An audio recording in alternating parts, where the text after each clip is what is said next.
আপনি দই লাভার হয়ে থাকলে এই দইটা আপনাকে একদিনের জন্য হলেও ট্রাই করতে হবে।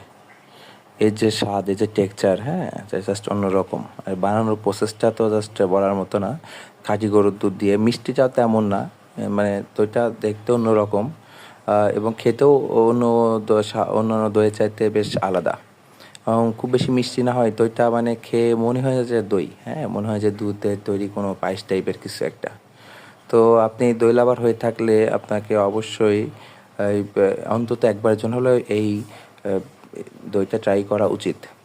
এছাড়া তো দইয়ে তো নানা ধরনের পুষ্টিকর উপাদান আছে, আমাদের পেটের জন্য ভালো। এটা একটা ন্যাচারাল প্রোবায়োটিক, পেটে যত জীবাণু বা খারাপ ব্যাকটেরিয়াগুলোকে মারতে সাহায্য করে এবং পেটে হজম শক্তি বাড়ায়।